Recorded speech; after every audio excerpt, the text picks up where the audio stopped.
Hey MGTOWs, this is Invention. Just sitting here living the dream. I just wanted to make a quick overview of what the heck's going on with Bitcoin. We were due for a big, huge pullback, and now we have experienced it. I'm thinking that we still might be seeing a little downside maybe tomorrow, because we're in a situation where a lot of people probably bought at like 18,000, 19,000, and now they're sitting on big losses, and they might very well want to go to cash and then sweep up that little tax deduction and then go back in on the new year. So basically, that's what I think is going on. Well, part of it anyway. But after the new year, that factor will no longer be there. We've sort of dropped down. I think we've bottomed, but we might not have. It might have another leg down tomorrow. I'm sitting on $1,000. You know how the MGTOW lifestyle, frugal lifestyle, combined with a decent job, man, the money just piles in. And I think I'll devote 1,000 or so to buying. I mean, I was looking at it really hard down here, down below 13,000, but man, I was just not quite there. I'm thinking it might possibly go a little bit lower, but if I miss it, you know, that's perfectly okay too. So another thing people might be worried about is the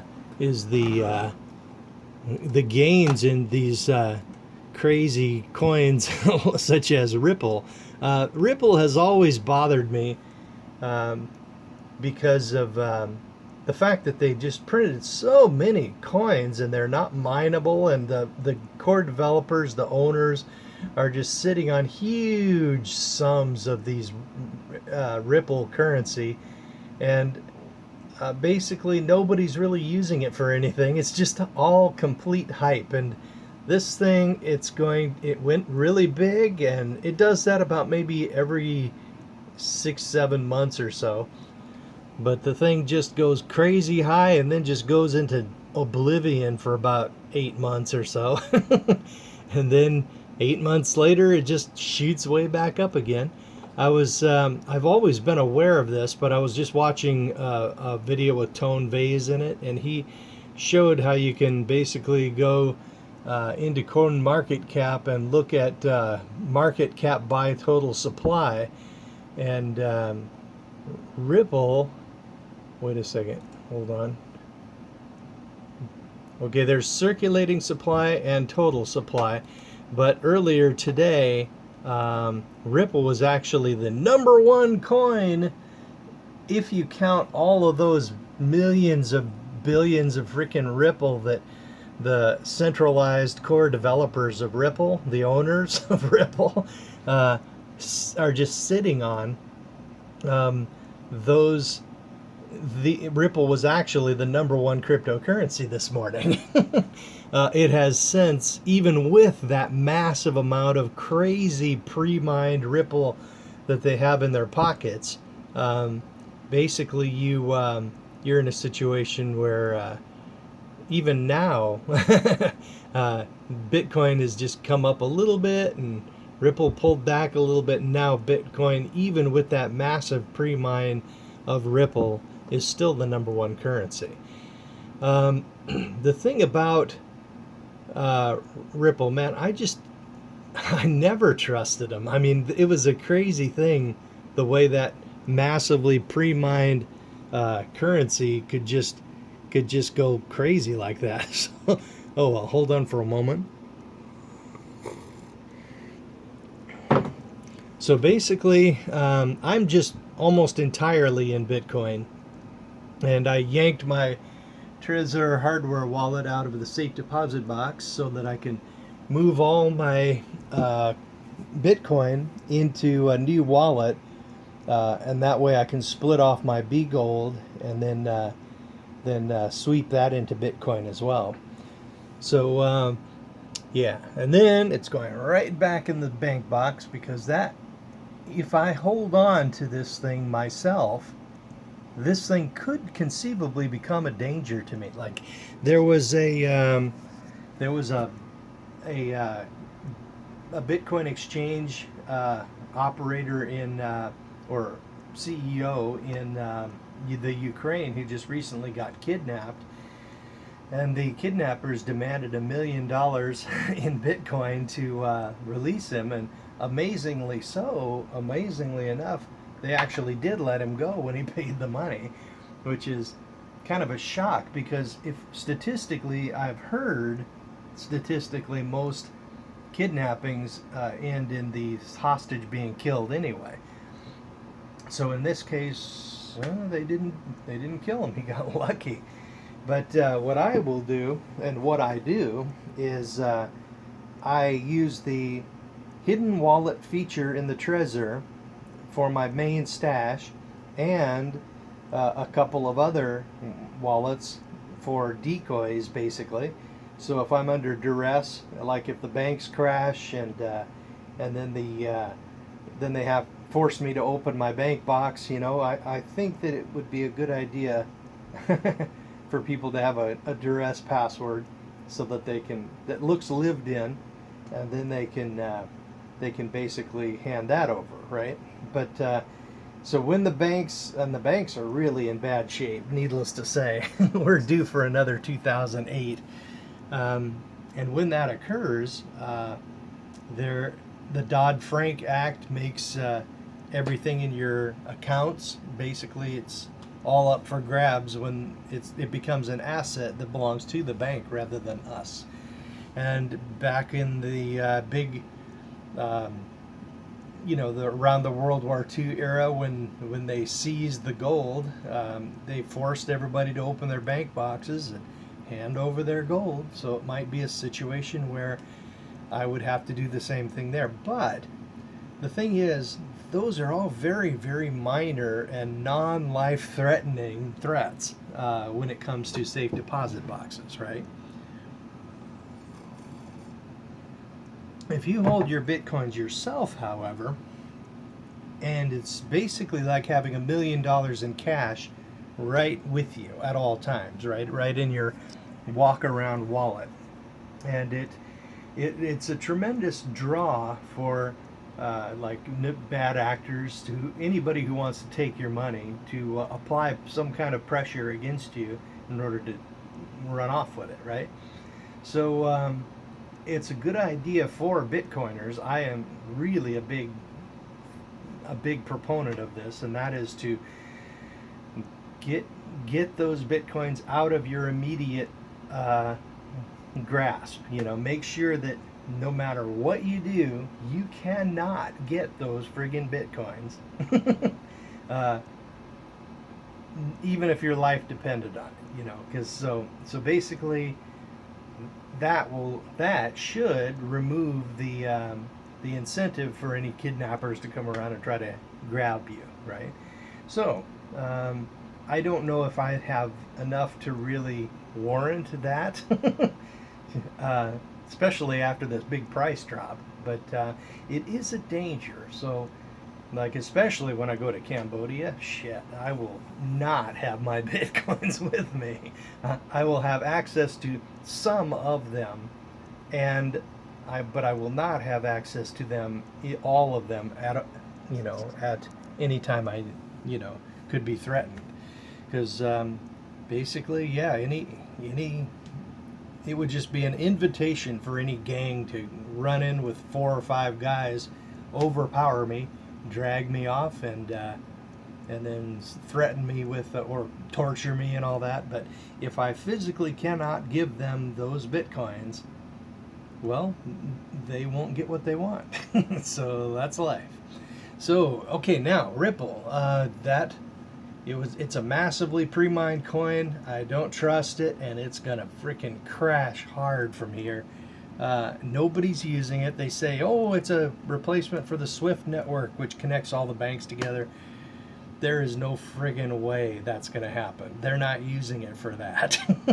So I'll just watch. I have my popcorn ready, and I'll just watch the crash and watch everybody who was going ripple, ripple, rah, rah, rah. I'll just watch them all moan and whine and everything. And in 2018, I see very good things for Bitcoin.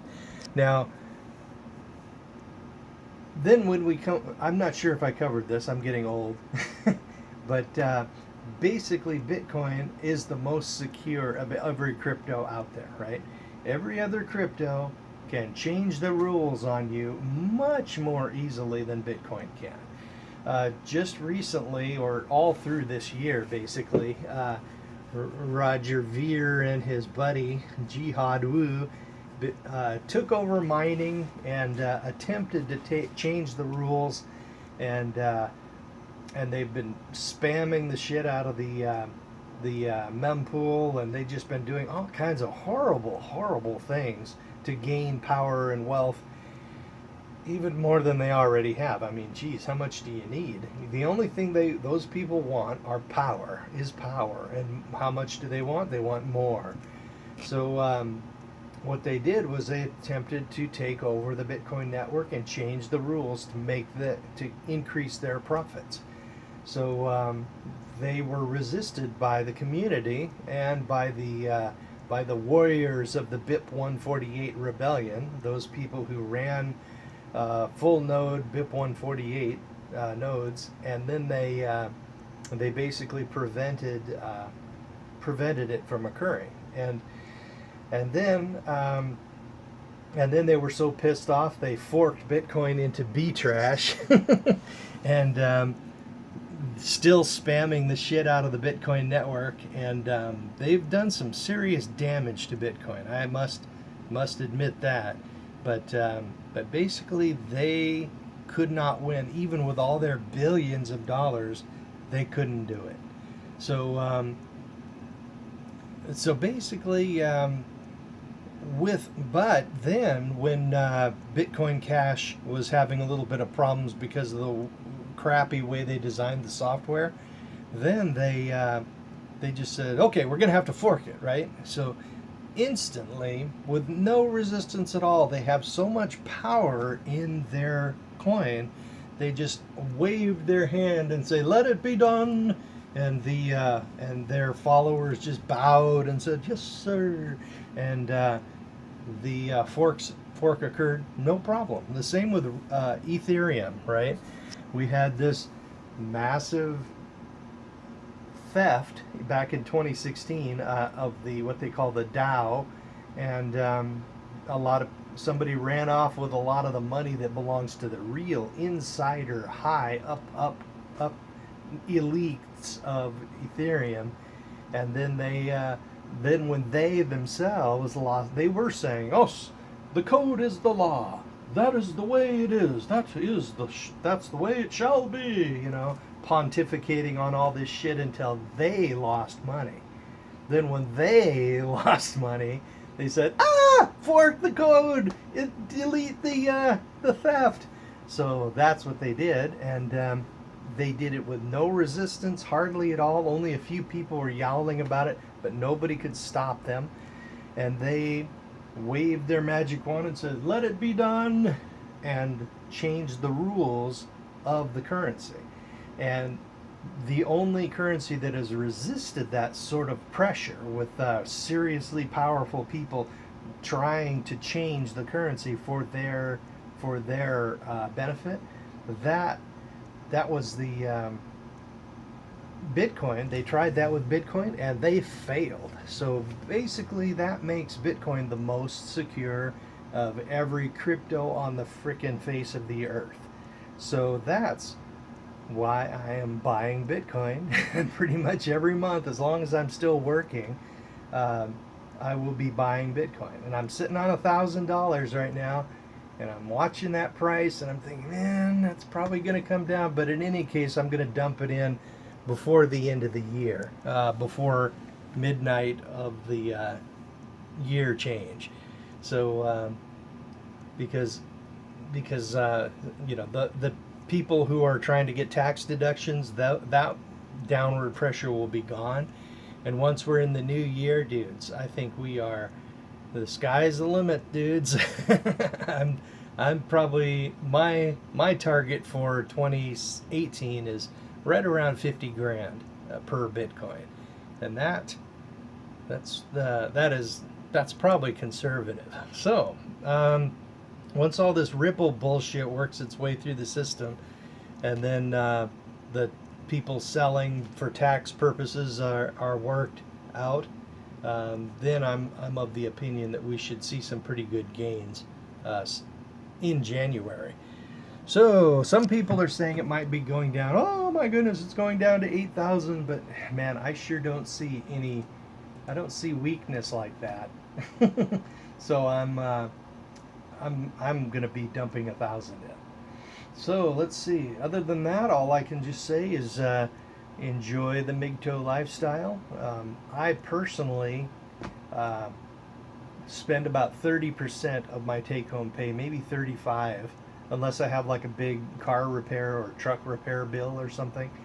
And everything else is just surplus, and most of the time I just dump it into Bitcoins, and it is sure paid off, guys.